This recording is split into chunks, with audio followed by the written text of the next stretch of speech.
Prosecutors tonight say that they will in fact be seeking death penalty in the federal hate crimes case against the white supremacist gunman who killed 10 black people at the Top supermarket on Jefferson Avenue in Buffalo. That decision coming after rumblings of a major announcement in the case. We hear more now from 2 on Your Side's Rob Hackford.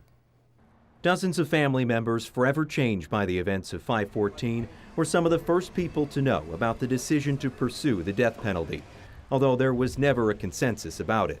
To never have closure and to always be in this circus is exhausting and exasperating and disheartening. The decision moves along the legal process so that prosecutors and the gunman's defense can prepare for trial on federal hate crime charges. But the process goes forward with a guilt phase and then a penalty phase, all to be decided by a jury. The gunman, Payton Gendron, is already serving a life sentence without the possibility of parole, having pled guilty to state charges after driving 200 miles to Buffalo with the goal of killing black people. In a statement, Gendron's attorney, Sonia Zoglin, said she was, quote, deeply disappointed in the government's decision, having already said they were prepared for another plea deal.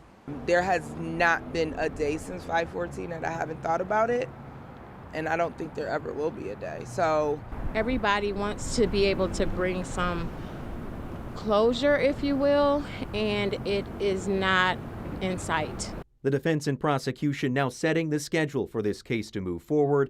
They'll be back in court on February 2nd. There should be a trial. The country should see what happened that day. They should know what led up to that, right?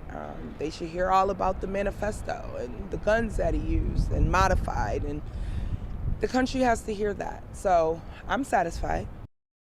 Now, Gendron's federal criminal trial could start by the end of this year and is expected to take weeks when it does start.